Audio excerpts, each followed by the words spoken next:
امریکی صدر Donald Trump نے کہا ہے کہ ایران آزادی کی طرف دیکھ رہا ہے جو اس سے پہلے کبھی نہیں ہوا۔ امریکہ مدد کے لیے تیار ہے۔ برطانوی میڈیا کے مطابق امریکی صدر نے فوجی سربراہ کو حکم دیا ہے کہ گرین لینڈ پر حملے کا منصوبہ تیار کریں۔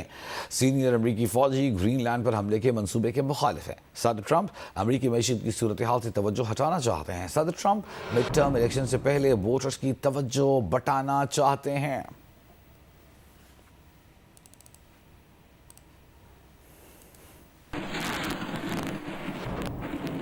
ایران میں جاری احتجاج کے حوالے سے امریکی بیانات پر ایران نے امریکہ کو خبردار کیا ہے کہ ایران پر حملہ ہوا تو اسرائیل اور خطے میں امریکی اڈے اور جہاز ہمارا ہدف ہوں گے۔ اسپیکر پارلیمان محمد رضا غالباف نے پارلیمنٹ میں گفتگو کرتے ہوئے کہا کہ امریکہ غلط اندازوں سے باز رہے۔ خبر ایجنسی کے مطابق اسرائیلی عہدیداروں کے حوالے سے یہ دعویٰ کیا گیا ہے کہ ممکنہ ایرانی مداخلت کے پیش نظر اسرائیل ہائی الرٹ پر ہے۔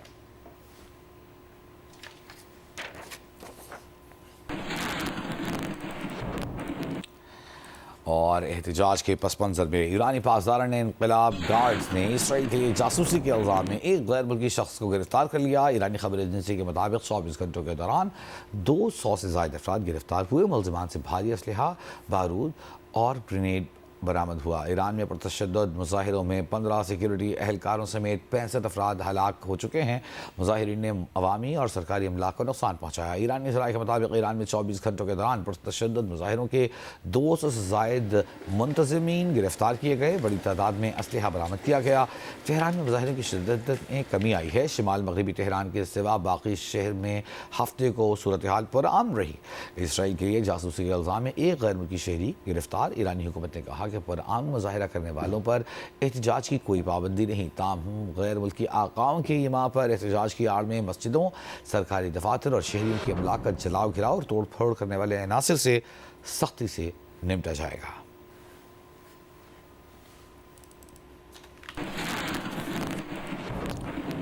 خلیجی ملک عمان کے وزیر خارجہ بدر ابو سعیدی کا تہران کا دورہ۔ ایرانی صدر مسعود پزشکیان سمیت اہم عہدیداروں سے ملاقات۔ عمانی وزیر خارجہ ابو سعیدی کا کہنا ہے کہ خطے میں امن و استحکام کے لیے ایران کے ساتھ مثبت روابط قائم رکھیں گے۔ ایرانی وزیر خارجہ عباس اراغچی کا کہنا ہے کہ عمان نے خطے میں امن اور استحکام کے لیے اہم کردار ادا کیا ہے۔ عمانی وزیر خارجہ کے دورے کے دوران علاقائی امن اور دو طرفہ تعلقات سے متعلق اہم تبادلہ خیال ہوا۔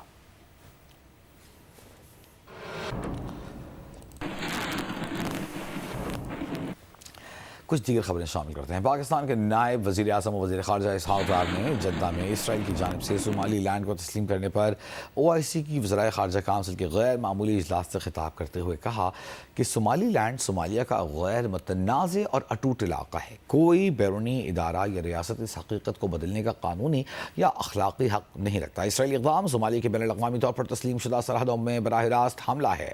اسحاق ڈار نے کہا کہ غزہ میں جنگ کے خاتمے اور انسانی امداد کی فراہمی کے لیے کوششیں ضروری ہیں۔ پاکستان OIC اور عرب ممالک کے ساتھ فلسطینی حق خود ارادیت کے لیے تعاون کرے گا۔ کسی بھی قسم کی جبری بے دخلی بین الاقوامی قانون کی خلاف ورزی ہے۔ اسحاق ڈار نے OIC سے مسئلہ کشمیر کے حل کے لیے مزید اقدامات کا بھی مطالبہ کیا۔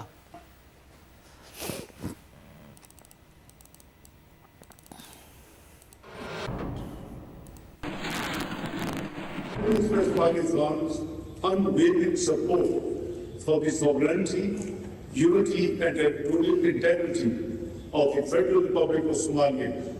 We strongly condemn the illegal and unlawful degradation by Israel of the Somaliland region of the Federal Republic of Somalia and subsequent unwarranted and highly provocative visit of its foreign minister to Somaliland. Excellencies, Pakistan also voiced its firm support for the brotherly Somalia and condemned Israel's actions during the UN Security Council briefing on the issue. We identify this development as a direct assault on Somalia's internationally recognized borders, which constitutes a flagrant violation of international law. Pakistan categorically rejects any proposal or plan aimed at the forced displacement of Palestinians and lineage of Somaliland region of Federal Republic of Somalia with any such illegal action. نائب وزیر اعظم اسحاق زار کی OIC کے secretary general حسین ابراہیم طه سے Jeddah میں ملاقات ہوئی۔ اسحاق زار نے اسرائیل کی جانب سے نام نہاد صومالی لینڈ کو تسلیم کرنے کے اقدام کی سخت مذمت کی۔ اسحاق زار نے صومالیہ کی خود مختاری اور علاقائی سالمیت کے لیے پاکستان کے غیر متزلزل حمایت کا اعادہ کیا اور فلسطینی کی جبری بے دخلی سے متعلق کسی بھی تجویز کو دو ٹوک انداز میں مسترد کر دیا۔ نائب وزیر اعظم و وزیر خارجہ اسحاق زار نے فلسطین سے متعلق پاکستان کے اصولی موقف کا اعادہ کیا۔ اسحاق زار نے OIC سیکرٹری جنرل پر زور دیا کہ کشمیری عوام کے حق خود ارادیت کے لیے بھی کوششیں تیز کریں۔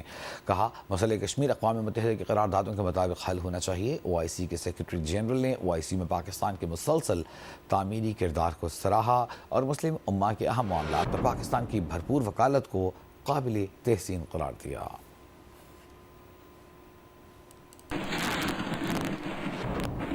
اس کے علاوہ جدہ میں ہی OIC کے 22ویں غیر معمولی اجلاس میں وزیر خارجہ نائب وزیر اعظم اسحاق زار کی مصری وزیر خارجہ ڈاکٹر بدر عبدالعاطی سے ملاقات میں پاکستان اور مصر کے دو طرفہ تعلقات کا جامع جائزہ۔ دونوں رہنماؤں نے مختلف شعبوں میں تعاون بڑھانے کے عزم کا اعادہ کیا۔ اسحاق زار اور مصری وزیر خارجہ کے درمیان غزہ کی صورتحال، خطے کی حالیہ پیش رفت پر بھی گفتگو ہوئی۔ ملاقات میں بین الاقوامی قانون اور فلسطینی عوام کے جائز موقف کی حمایت پر زور دیا گیا۔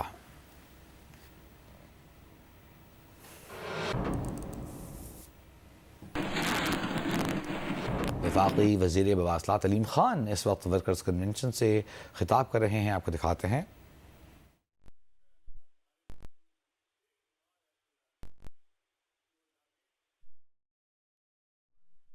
لاہور سے بالکل ساتھ ہے، لیکن یہاں پہ ہمارے ایسے علاقے ہیں جہاں سے لوگوں کو کئی گھنٹے کی مسافت کرنی پڑتی ہے اپنے حق لینے کے لیے، اپنے مسائل کا حل کرنے کے لیے، اور ہماری پارٹی نے، ہماری جماعت نے یہ فیصلہ کیا حق لینے کے لیے، اپنے مسائل کا حل کرنے کے لیے، اور ہماری پارٹی نے، ہماری جماعت نے یہ فیصلہ کیا کہ ہم نے اس ملک میں ایک تحریک شروع کرنی ہے جس میں ہم نے اس ملک میں زیادہ صوبے ہونے چاہیے۔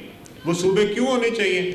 وہ صوبے اس لیے ہونے چاہیے کہ یہاں پہ ایک ہائی کورٹ ہے، لاہور ہائی کورٹ۔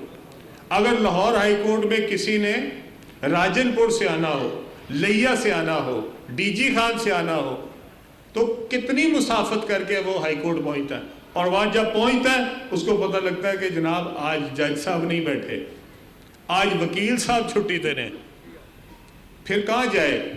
پھر واپس جاتا ہے، 4 دن بعد پتہ لگتا ہے پھر تاریخ پڑ گئی ہے، پھر واپس آتا۔ یہ لوگوں کے مسائل ہیں۔ یہاں پہ چیف سیکرٹری صاحب بیٹھتے ہیں، یہاں پہ IG صاحب بیٹھتے ہیں۔ آج کسی کا کام ہے IG صاحب کے پاس، وہ وہاں سے چلا ہے، پورا 10 گھنٹے کی مسافت کر کے جب لاہور پہنچتا ہے تو پتہ لگتا ہے کہ جناب آج تو IG صاحب چھٹی پہ ہیں۔ یہ سارے مسائل کے حل کیا ہے؟ ان مسائل کا حل یہ ہے کہ آپ کے صوبے زیادہ ہوں، آپ کی ترقی زیادہ ہو، اور لوگ آپس میں مل کے اس صوبے کے عوام جو ہے وہ فیصلہ کریں۔ اور اس میں ہماری پارٹی نے فیصلہ کیا کہ یہ صوبوں کے نام جو ہے وہ بالکل تبدیل نہیں کریں گے۔ ہم جنوبی پنجاب کے حق میں ہیں، ہم شمالی پنجاب کے حق میں ہیں، ہم ایک سینٹرل پنجاب کے حق میں ہیں، ہم اسی طرح جنوبی سندھ چاہتے ہیں، ایک شمالی سندھ چاہتے ہیں، ایک سینٹرل سندھ چاہتے ہیں۔ یہ جو اب کے صوبے ہیں ان کے نام ہم تبدیل نہیں کرنا چاہتے۔ بلوچستان کا نام بلوچستان ہی رکھنا چاہتے ہیں۔ بلوچستان بھی تو آپ کو پتہ ہے بلوچستان جو ہے وہ کوئی 1000 کلومیٹر دور پڑتے ہیں ایک شہر سے دوسرے شہر، 1000 کلومیٹر۔ اب وہ بتائیں کہ 1000 کلومیٹر کے بعد جب کوئی کوئٹہ پہنچتا ہے تو اس بیچارے کے لیے کتنی بڑی مشکل ہے اگر وہ آگے سے جس کو ملنے آیا وہ موجود نہ ہو، وہ رہے گا کہاں، وہ اپنے مسائل کس طرح حل کرے گا؟ 1100 کلومیٹر کے بعد آپ کا ایک صوبہ ہو، یہ کیا مسائل کا حل ہے؟ مسائل کا حل آپ کے پاس زیادہ صوبوں کی شکل میں ہوگا، اور انشاءاللہ تعالی ہم سب سے اپیل کر رہے ہیں۔ آج مجھے MQM کی حمایت حاصل ہوئی، آج ہمارے ساتھ جو باقی دوست ہیں وہ بھی بہت سارے دوست اس میں ہماری حمایت شامل کر رہے ہیں، لیکن میں ساری جماعتوں سے کہنا چاہتا ہوں، اور خاص طور پہ اپنی حکمران جماعتوں سے کہنا چاہتا ہوں، اگر آپ کے پاس سندھ میں حکومت ہے تو برائے مہربانی آپ ایک وزیر اعلیٰ کی جگہ اپنے 3 وزیر اعلیٰ بنا لیں. اور ہمیں یہ تو اعتراض نہیں ہے, ہم تو نہیں کہتے کہ آپ سارے لوگوں میں بانٹ دیں, اور بھائی اپنے کوئی اور وزیر اعلیٰ بنا لو, پر لوگوں کے مسائل تو حل کر لو. اگر پنجاب میں 4 صوبے بن جائیں گے تو حکمران جو جماعت یہاں پہ ہے وہ اپنے 3 اور وزیر اعلیٰ بنا لیں. اسی طرح بلوچستان میں 3 وزیر اعلیٰ لگ جائیں. اس میں کیا حرج ہے اگر لوگوں کے مسائل حل ہو جائیں؟ لوگوں کے مسائل حل کرنے کے لیے ہمیں اپنی تنگ نظری سے باہر نکلنا پڑے گا. پاکستان کو دیکھنا پڑے گا, اپنی حکومتوں کے زوم سے باہر نکلنا پڑے گا. سارا کچھ میرے پاس ہی آ جائے, اس سے باہر نکلنا پڑے گا. ہمیں لوگوں کی فلاح کرنی پڑے گی, لوگوں کے مسائل حل کرنے پڑیں گے. یہ دنیا جس تیزی سے تبدیل ہو رہی ہے, اس میں ہمیں اپنے خول سے باہر نکلنا پڑے گا. اور میں ان کی ساری جماعتوں کی خدمت میں یہ درخواست کرتا ہوں کہ برائے مہربانی اپنے دل کو بڑا کریں اور اپنے صوبوں کے عوام کے لیے, اپنے لوگوں کے مسائل کے حل کے لیے نئے صوبے بنائیں. یہ سب کے فائدے کی بات ہے. اس میں کوئی میرا ذاتی کوئی فائدہ نہیں ہے, میری جماعت کا کوئی ذاتی فائدہ نہیں ہے, لیکن یہ اس ملک کے لوگوں کے مسائل کے حل کے لیے یہی بیسٹ طریقہ ہے, اور اسی کے اوپر ہمیں چلنا چاہیے.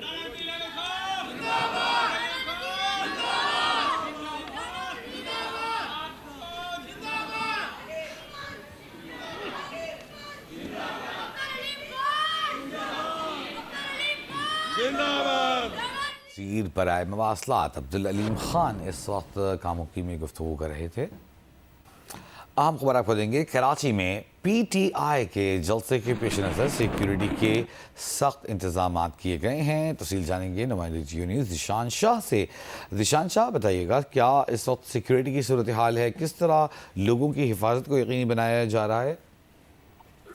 جی دیکھیں, بالکل اس وقت نمائش کے سگنل پہ, نمائش کے مقام پہ اطراف میں, خصوصی طور پہ قائد اعظم کے مزار کے اطراف میں مکمل طور پہ پولیس کی نفری تعینات کی گئی ہے. اینٹی رائٹ اسکواڈ بھی یہاں پر تعینات کیا گیا ہے. اس کے علاوہ پریزن وین اور واٹر کینن بھی یہاں پر پہنچا دی گئی ہے. وقتاً فوقتاً مختلف جگہوں سے ریلی کی صورت میں اور ٹکڑیوں کی صورت میں کارکنان یہاں پر پہنچنے کی کوشش کرتے ہیں, نعرے بازی ہوتی ہے, تاہم پولیس کی نفری موقع پر پہنچ کے ان کو منتشر کرتی ہے. اب تک تھوڑی سی مزاحمت پہ تقریباً 30 افراد کو حراست میں لے کے پریزن وین منتقل کر دیا گیا ہے, جبکہ پولیس حکام جو ہی دیکھتے ہیں کہ جو 4 اطراف سے 4 کارنر سے جو مختلف سڑکیں نکلتی ہیں یہاں سے, جو ہی لوگ آتے ہیں ان کو منتشر کیا جاتا ہے.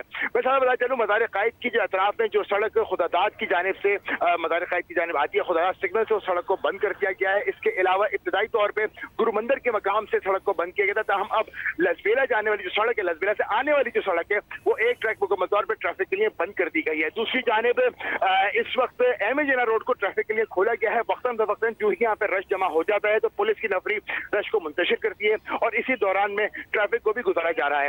اس حوالے سے ہماری پولیس حکام سے بات ہوئی تھی, ان کا کہنا تھا کہ جو ہی وزیر اعلیٰ کے پی کے یہاں پر تشریف لائیں گے تو ان کو وی آئی پی گیٹ سے مزار کے اندر لے جایا جائے گا تاکہ وہ وہاں پہ فاتحہ خوانی کر سکیں. تاہم کیونکہ سڑک کے اوپر جلسہ کرنے کی اجازت نہیں ہے تو اس لیے اس حوالے سے جو مزید کارکنان یہاں پر آ رہے ہیں ان کو روکا جا رہا ہے. بہت شکریہ آپ کا ذیشان شاہ, ہمارے ساتھ موجود تھے.